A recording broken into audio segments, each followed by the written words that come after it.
Ders 1. Banyo temelleri. Hey Anna, banyondaki tuvaletin yanında tuvalet kağıdının asılı olduğunu fark ettim. Evet, olması gereken bir şey. Diğer önemli eşyaları da orada tutuyoruz. Sizce banyodaki en önemli eşyalar nelerdir? Kesinlikle el sabunu ve havlu. Temiz eller önemlidir.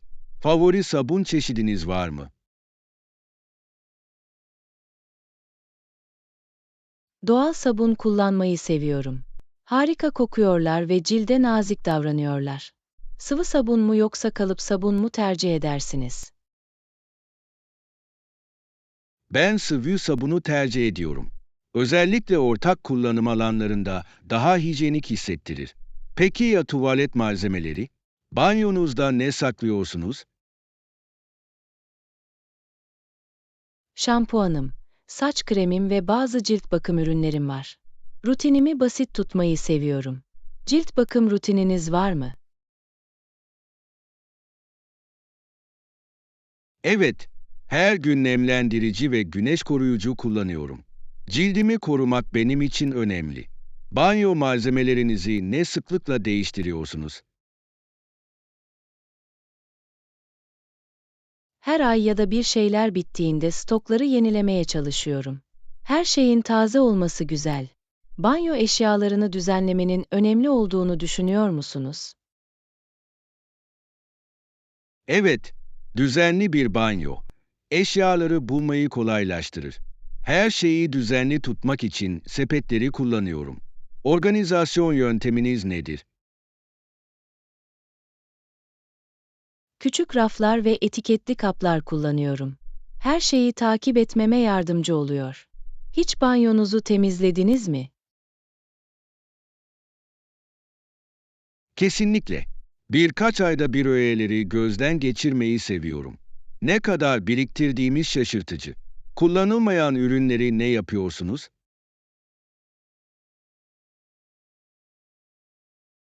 Açılmamışsa bağışlarım. Başkalarına yardım etmek iyi bir duygu. Temiz bir banyo sağlamak için herhangi bir ipucunuz var mı? Düzenli temizlik çok önemlidir.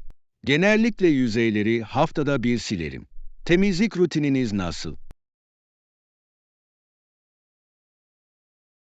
Ayda bir kez derinlemesine temizlik yapıyorum ama her gün düzenliyorum. Her şeyin taze görünmesini sağlar. Banyo dekorasyonu hakkında ne düşünüyorsunuz? Kişisel bir dokunuş kattığını düşünüyorum. Uzaya biraz hayat katmak için bitkileri kullanmayı seviyorum. Hangi dekora sahipsiniz? Birkaç sanat eserim ve mumlarım var. Rahatlatıcı bir atmosfer yaratıyorlar. Banyonuzda değiştirmek istediğiniz şey nedir? Depolama için daha fazla alana sahip olmayı çok isterim. Bu her zaman bir meydan okumadır. Ders 2. Tatil gelenekleri. Hey Anna, bu tatil sezonunda çoraplarımızı şöminenin yanına asacağım için heyecanlıyım. Kulağa hoş geliyor. Bu çok şenlikli bir gelenek. Özel çoraplarınız var mı? Evet, üzerinde isimlerimiz yazanlar var. Daha kişisel hissettiriyor. Senden ne haber?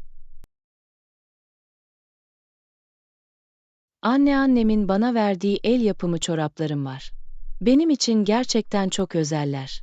Çoraplarınızı ikramlarla doldurur musunuz? Kesinlikle. Genellikle şeker ve küçük hediyeler koyarız. İçeride ne gibi sürprizler olduğunu görmek eğlenceli. Çorabınızda ne bulmayı seversiniz? Küçük oyuncaklar veya eğlenceli aletler bulmayı seviyorum. Her zaman bir gülümseme getiriyorlar. Sizce Noel Baba gerçekten bacadan iniyor mu? Bu eğlenceli bir fikir. Noel Baba'ya inanmanın büyüsünü seviyorum. Çocukların heyecanını artırıyor. Çocukken bu geleneği nasıl kutlardınız?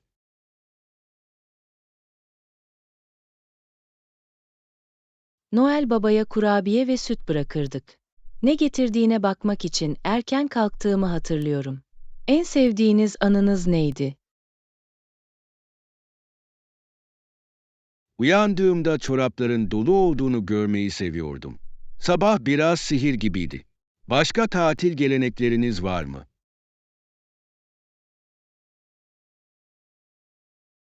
Evet, ağacı her zaman birlikte süslüyoruz. Ailenizle bağ kurmanın harika bir yolu. Ağacınızı nasıl dekore edersiniz? Bazıları el yapımı, bazıları ise seyahatlerden gelen süs eşyalarının bir karışımını kullanıyoruz. Her birinin bir hikayesi var. En sevdiğiniz süs hangisi? Annemin çocukken yaptığı bir yıldızım var. Çok güzel bir tarih parçası. Dekorasyon yaparken herhangi bir tatil müziği çalıyor musunuz? Evet, klasik şarkıları dinlemeyi seviyoruz. Neşeli bir ruh hali yaratıyor. En sevdiğiniz tatil şarkısı hangisi?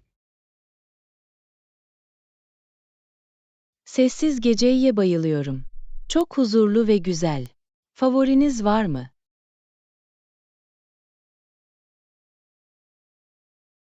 Jingle Bells beni her zaman şenlik ruhuna sokar. Söylemesi çok eğlenceli bir şarkı. Sizce tatilleri özel kılan şey nedir?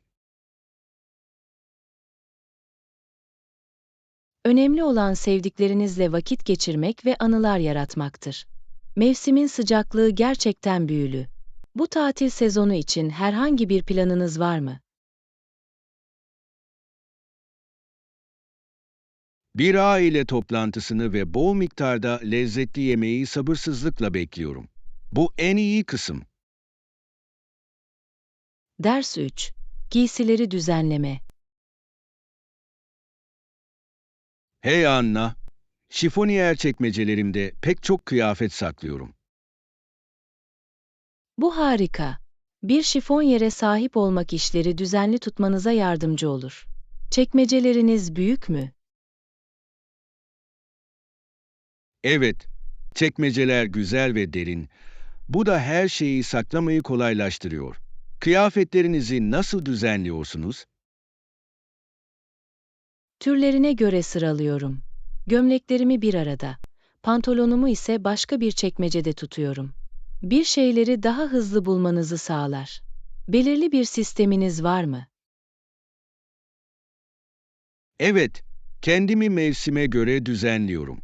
Yazlık giysiler üstte, kışlık giysiler ise alttadır. Peki ya mevsimlik kıyafetleriniz?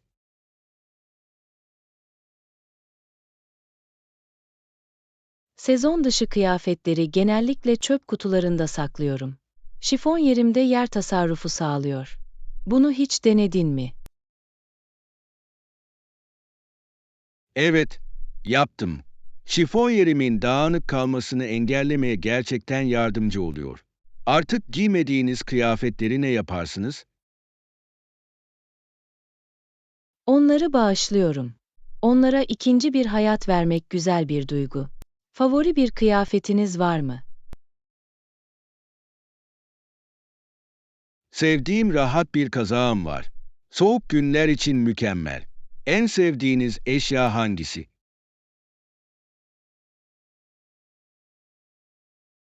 Denim ceketime bayılıyorum. Her şeyle uyum sağlar ve zamansızdır. Hiç sadece belirli durumlar için kıyafet satın alıyor musunuz? Bazen evet. Partiler veya etkinlikler için güzel bir şeye sahip olmayı seviyorum.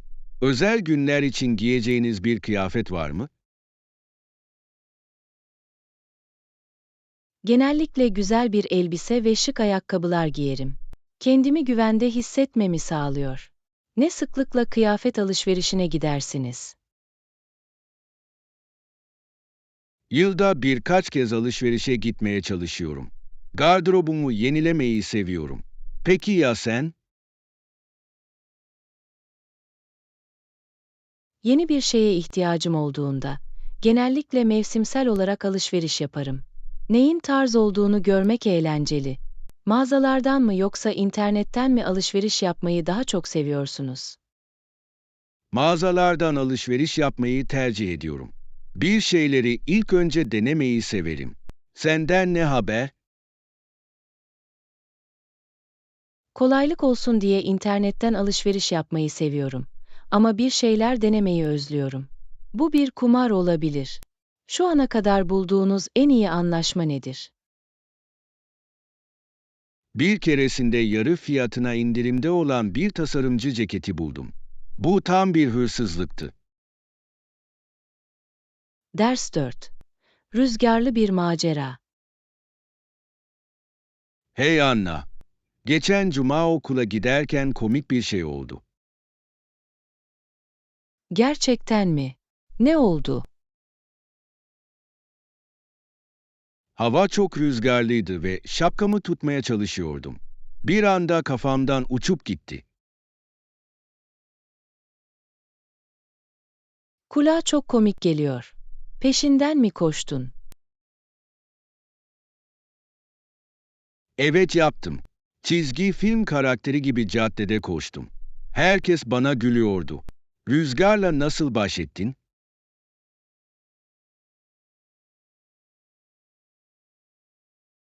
Şanslıydım. Bere taktığım için şapkam yerinde kaldı. Ama birkaç kişinin şemsiyeleriyle boğuştuğunu gördüm. Bu her zaman bir manzaradır. Ters yüz olan şemsiyeler oldukça gösterişli olabilir. Başka birinin komik bir an yaşadığını gördün mü? Evet, rüzgarda yaprakları yakalamaya çalışan bir köpek gördüm. Çok eğlenceli ve sevimliydi. Senden ne haber? Sırt çantasını kaybeden bir çocuk gördüm. Kontrolden çıkmış bir tren gibi caddeden aşağı yuvarlandı. Genel olarak rüzgarlı havayı beğendiniz mi? Yaptım. Her şeyin canlı olduğunu hissettiriyordu ama ben yürümek için daha sakin günleri tercih ediyorum. En sevdiğiniz hava türü hangisi? Güneşli günleri seviyorum. Kendimi enerjik ve mutlu hissetmemi sağlıyorlar. Peki ya sen? Serin ve canlı günlerin tadını çıkarıyorum. Rahat kazaklar giymek için mükemmeller. Favori bir mevsiminiz var mı? Kesinlikle düş. Yaprakların renkleri çok güzel. Kabak aromalı ikramlara bayılıyorum. Sonbahara dair en sevdiğiniz şey nedir? Festivallere bayılıyorum. Elma toplama ve geziler gibi pek çok eğlenceli aktivite var.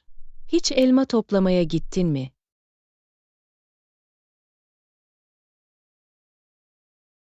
Evet ve çok eğlenceliydi. Taze elmaları toplayıp sonra turta yapmak en iyisidir. Elmalarla ne yapmayı seversiniz? Elma şarabı yapmayı seviyorum. Özellikle soğuk günlerde sıcak ve rahatlatıcıdır. Favori sonbahar tarifleriniz var mı?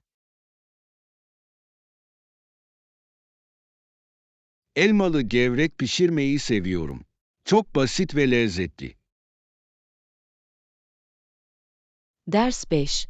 Buzdolabı buluntuları.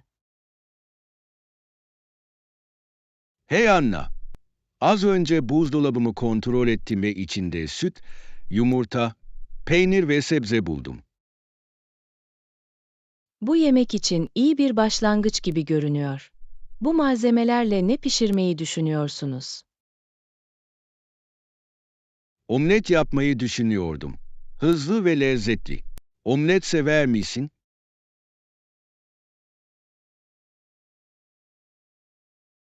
Ben onları seviyorum. Ekstra lezzet için genellikle ıspanak ve domates ekliyorum. İçine ne koymayı seversin? Peynir ve biber eklemeyi seviyorum. Bu onu çok lezzetli kılıyor. Sık sık yemek yapar mısın? Evet, her gün yemek yapmaya çalışıyorum. Farklı tarifleri denemenin eğlenceli bir yolu. Yapmayı en sevdiğiniz yemek hangisi?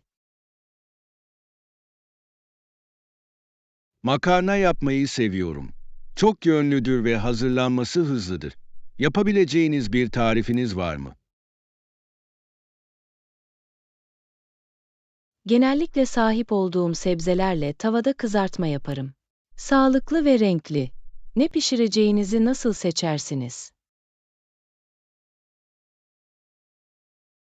Genellikle sahip olduklarıma bakarım ve ilham alırım. Bazen internette tarif buluyorum. Yemek tarifleri kullanıyor musunuz yoksa içgüdüsel olarak mı yemek pişiriyorsunuz? Tarifleri takip etmeyi seviyorum ama aynı zamanda buzdolabımdakilerden yola çıkarak doğaçlama yapmayı da seviyorum. Eğlenceli bir meydan okuma gibi. Hiç tesadüfen bir yemek hazırladınız mı? Evet, arta kalan pirinci rastgele baharatlarla karıştırdığımda harika bir sonuç çıktı. Mutfakta mutlu bir kaza yaşadınız mı? Kesinlikle. Bir keresinde bir pastayı yakmıştım ama onu kek kalıbına dönüştürmüştüm. Partide büyük ilgi gördüler. Geriye kalanlar hakkında ne düşünüyorsunuz? Ben onları seviyorum. Zamandan tasarruf ederler ve ertesi gün daha da iyi tadabilirler. Artıklarınızı genellikle nasıl saklıyorsunuz? Taze tutmak için hava geçirmez kaplar kullanıyorum. İsraftan kaçınmak önemli. Yiyecekleri taze tutmak için herhangi bir ipucunuz var mı? Buzdolabımı düzenli tutuyorum ve son kullanma tarihlerini düzenli olarak kontrol ediyorum. Bir şeyleri bozulmadan kullanmama yardımcı oluyor. Peki ya buzdolabınız? Ben de onu düzenli tutmaya çalışıyorum. Benzer eşyaları bir arada gruplandırıyorum. İhtiyacım olanı bulmamı kolaylaştırıyor. Buzdolabınızda alışılmadık bir şey var mı? Unuttuğum bir kavanoz turşum var. Beni her zaman şaşırtıyorlar. Ders 6. Yağmurlu gün planları. Hey Anna, kesinlikle yağmurda ıslanmaktan nefret ediyorum. Ben de. Çok rahatsız edici. Bugün için planın ne? Evde kalıp biraz kitap okumayı düşünüyordum. Peki ya sen? Yeni bir diziyi art arda izleyebilirim. İçeride rahat bir gün geçirmek için mükemmel bir hava. Aklınızda bir kitap var mı? Evet, gizemli bir roman okumak istiyorum. İyi bir olay örgüsünü seviyorum. Ne tür şovları izlemeyi seversiniz? Gerilim ve dramalardan hoşlanırım. Beni koltuğumun kenarında tutuyorlar. Son zamanlarda iyi bir dizi izlediniz mi? Bir bilim kurgu serisini bitirdim. Özel efektler inanılmazdı. Dizi mi yoksa film mi izlemeyi tercih edersiniz?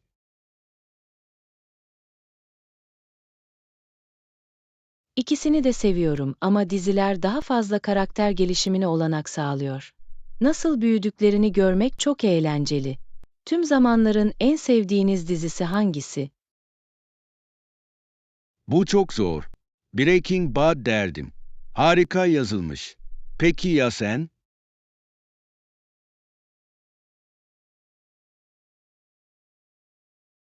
Stranger Things'i seviyorum. Nostalji ve gerilim harika. Kapalı günleriniz için atıştırmalıklarınız var mı?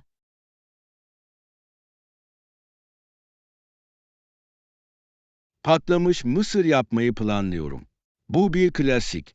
Dizi izlerken en sevdiğiniz atıştırmalık hangisi? Çikolata kaplı bademleri severim. İkisi de tatlı ve sağlıklı. Gün boyunca evde olduğunuzda hiç yemek pişirir misiniz? Bazen kurabiye gibi basit bir şeyler pişirebilirim. Senden ne haber? Ben de pişirmeyi seviyorum. Muffin favorimdir. Pişerken harika kokuyorlar. Hiç sırf eğlence olsun diye yeni bir tarif denediniz mi? Evet, bir keresinde ev yapımı pizza yapmayı denemiştim. Biraz dağınıktı ama çok lezzetliydi. En maceralı yemek pişirme deneyiminiz neydi? Bir keresinde sushi yapmayı denedim. Zorlayıcı ama ödüllendiriciydi. Bugün yeni bir şeyler pişirmeyi deneyeceğinizi mi düşünüyorsunuz? Belki ilham alırsam yeni bir yemek hazırlayabilirim. Denemek her zaman eğlencelidir. Denemek istediğin tariflerden biri nedir?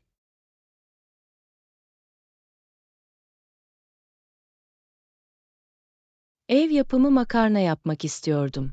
Eğlenceli bir meydan okuma gibi görünüyor. Hiç arkadaşlarınızla yemek pişirir misiniz? Evet, her zaman bir patlamadır. Birlikte yemek yapmak daha keyifli hale gelir. Ders 7. Pazarlık sanatı. Hey Anna, marketlerde alışveriş yaparken pazarlık yapmayı merak ediyordum. Bununla ilgili herhangi bir deneyiminiz var mı? Evet ediyorum. Pazarlık yapmak oldukça eğlenceli olabilir. Bununla ilgili en büyük sorunuz nedir? İlgilendiğim her ürün için pazarlık yapmak zorunda mıyım? Mutlaka değil. Bazı satıcılar diğerlerinden daha esnek olabilir. Bu genellikle ürünün fiyatına ve satıcının kişiliğine bağlıdır.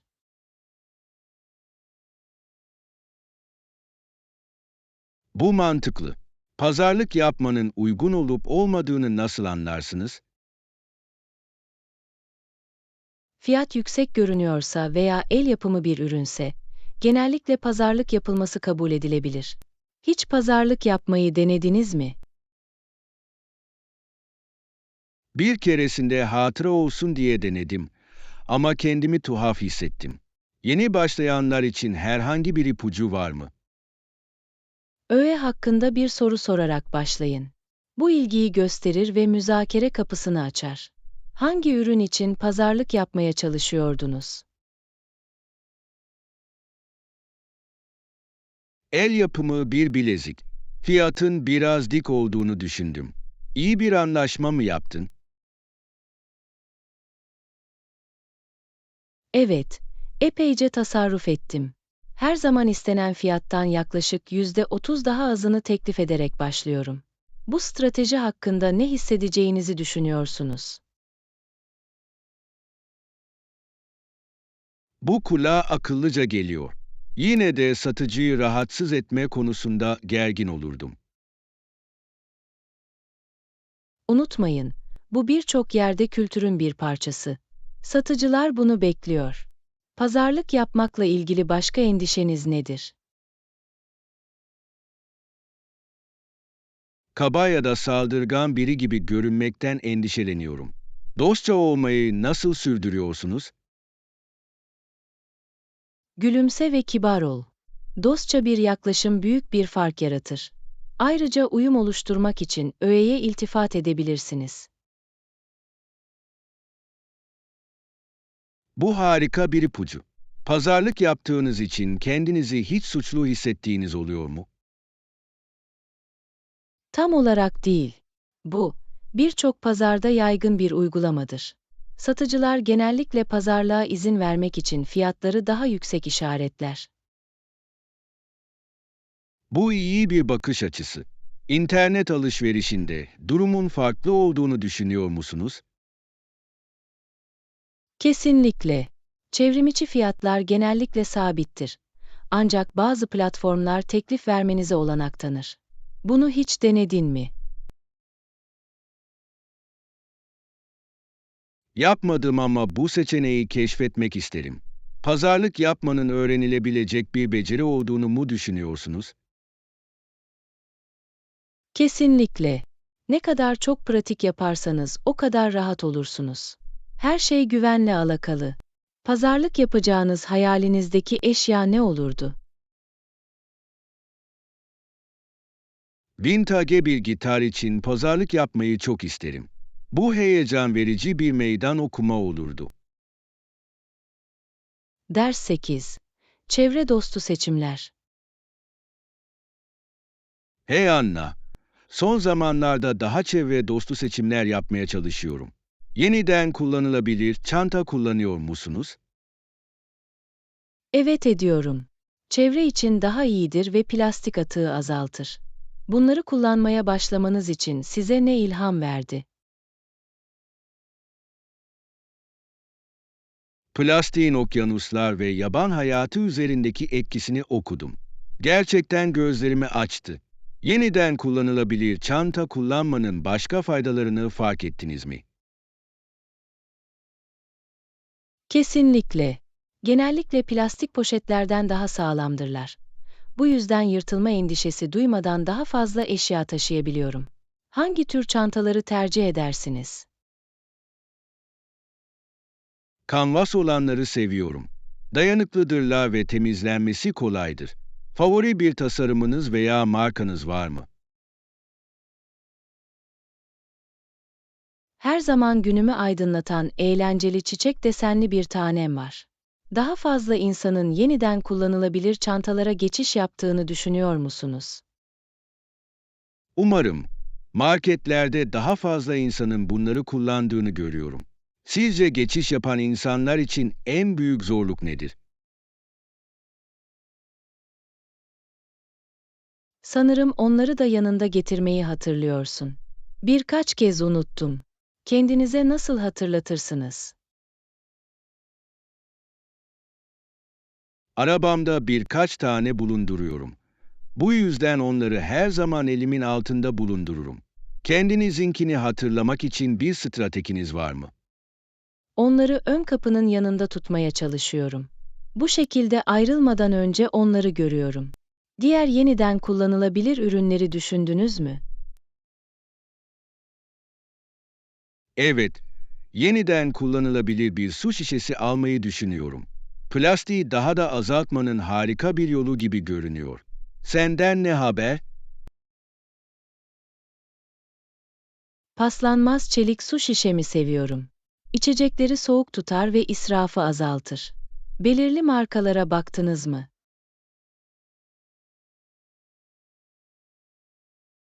Yalıtımlı olanı düşünüyorum. İçecekleri sıcak veya soğuk tutmak için mükemmel olurdu. Herhangi bir öneriniz var mı? Hidroflask hakkında iyi şeyler duydum. Popüler ve güvenilirler. Hiç başka çevre dostu ürünler denediniz mi?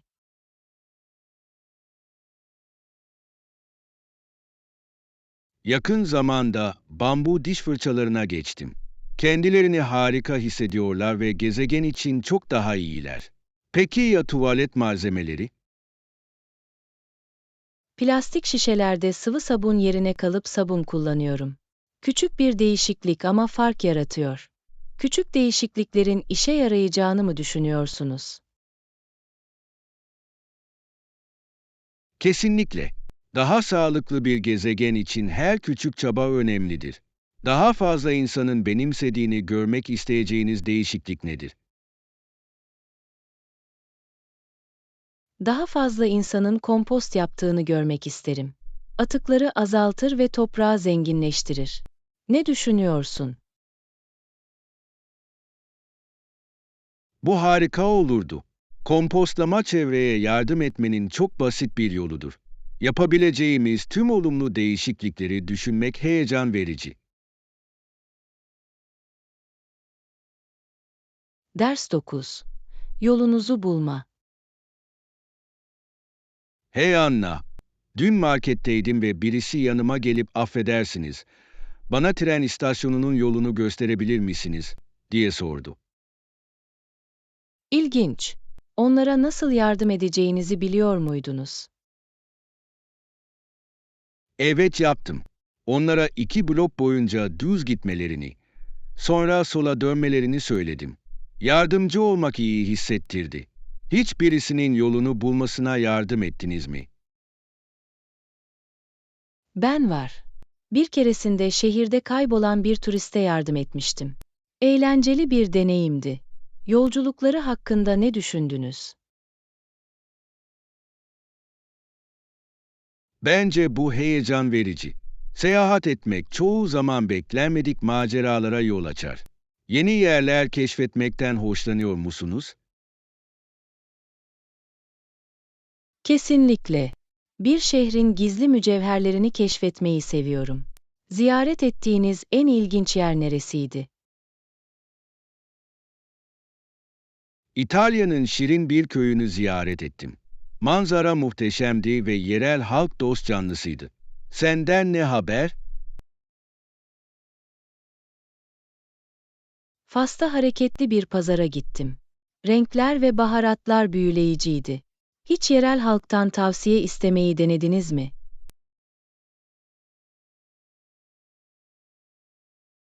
Evet, her zaman yaparım. Yerel halk genellikle rehberlerde yer almayan en iyi yerleri bilir. Onlara genellikle ne sorarsınız? Genellikle yemek yiyebileceğiniz en iyi yerleri sorarım. Yemek her zaman bir önceliktir. Peki ya sen? Benzersiz ilgi çekici yerler veya deneyimler hakkında sorular soruyorum. Geziyi daha unutulmaz kılıyor. Hiç rehberli bir tura katıldınız mı? Evet, bir kez yürüyüş turuna çıkmıştım. Diğer gezginlerle tanışmak bilgilendirici ve eğlenceliydi. Rehberli turları mı yoksa kendi başınıza keşfetmeyi mi tercih edersiniz? Kendi başıma keşfetmeyi seviyorum. Esneklik ve kendiliğindenlik sağlar. Yeni bir şehirde gezinmenin en sevdiğiniz yolu nedir?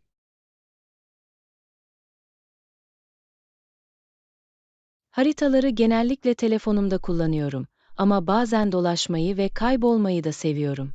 Seyahat ederken hiç kayboldunuz mu? Bir keresinde labirent benzeri bir sokak pazarında kayboldum. Eğlenceli bir maceraya dönüştü. Kaybolmanın en iyi yanı nedir? Sıklıkla beklenmedik hazineler bulursunuz.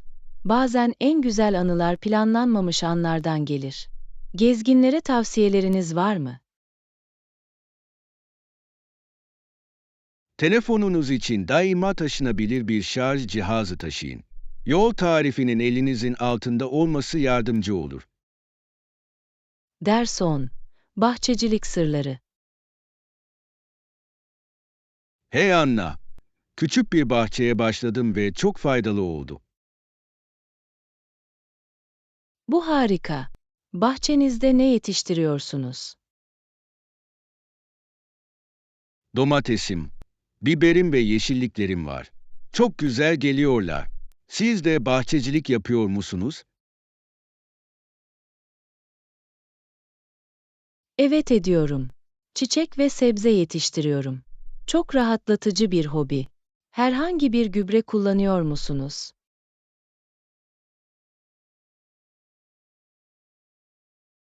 Evet, bitkilerim için organik gübre kullanıyorum. Çevre için daha sağlıklıdırlar. Senden ne haber? Ben de organik gübreleri tercih ediyorum. Bitkilere kimyasal madde olmadan yardımcı olurlar. Kullanmaya başladığınızdan beri bir fark ettiniz mi? Kesinlikle. Bitkilerim daha canlı görünüyor ve daha iyi verim veriyor. Ne tür organik gübre kullanıyorsunuz?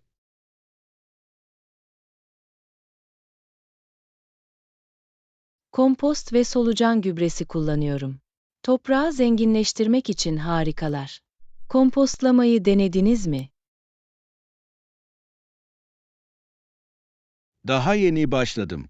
Mutfak artıklarının nasıl besin açısından zengin toprağa dönüştüğünü görmek büyüleyici. Yeni başlayanlar için tavsiyeleriniz var mı?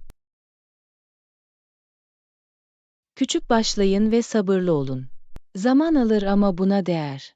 Bahçenizdeki zararlılarla nasıl mücadele edersiniz? Nem yağı gibi doğal kovucular kullanıyorum. Etkili ve güvenlidir. Hangi yöntemleri kullanıyorsunuz?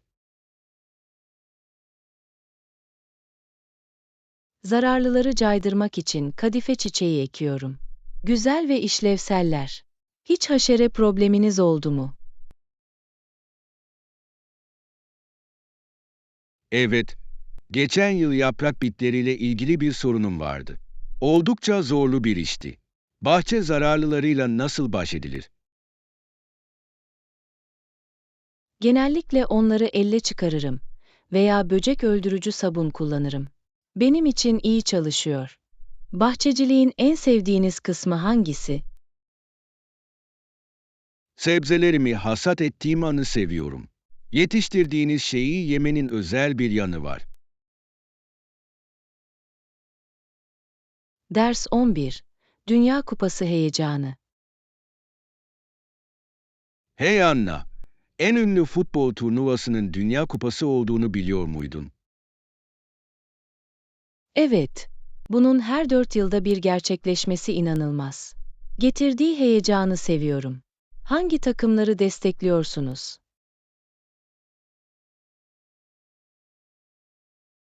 Brezilya'yı destekliyorum. Çok zengin bir futbol geçmişleri var. Peki ya sen? Almanya'nın büyük bir hayranıyım. Ekip çalışmaları ve stratejileri etkileyici. Favori bir Dünya Kupası anınız var mı? Kesinlikle. Almanya'nın Arjantin'e karşı kazandığı 2014 finalini hatırlıyorum. O kadar heyecanlı bir maçtı ki. En unutulmaz oyununuz hangisi?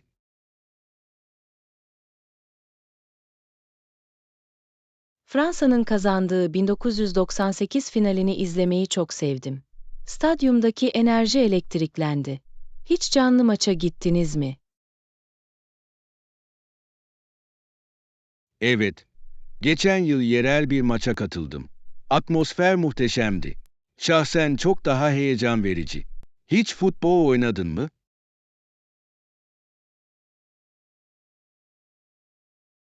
Lisede oynadım. Çok eğlenceliydi ama en iyi oyuncu değildim. Düzenli olarak oynuyor musun? Hafta sonları arkadaşlarımla oynuyorum. Aktif kalmanın ve bağ kurmanın harika bir yolu.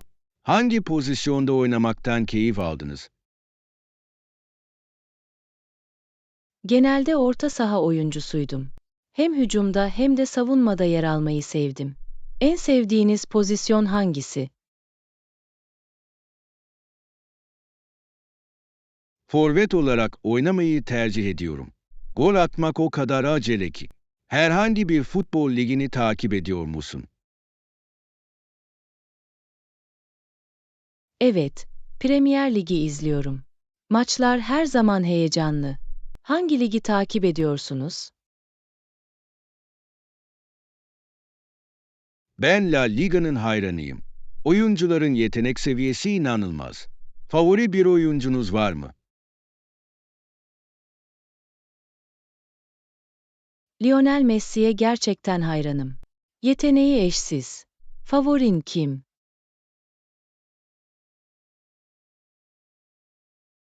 Cristiano Ronaldo'nun büyük bir hayranıyım. Çalışma ahlakı ve bağlılığı ilham verici. Sizce futbolu dünya çapında bu kadar popüler yapan şey nedir? Bence oyunun basitliği bu. Oynamak için sadece bir topa ve biraz alana ihtiyacınız var. Dünya Kupası'nın insanları bir araya getirdiğini düşünüyor musunuz? Kesinlikle. Dünyanın her yerinden hayranları bir araya getirerek oyuna olan sevgiyi kutluyor. İzlediğiniz için teşekkürler. Lütfen videolarımıza ve kanallarımıza abone olun, beğenin ve paylaşın.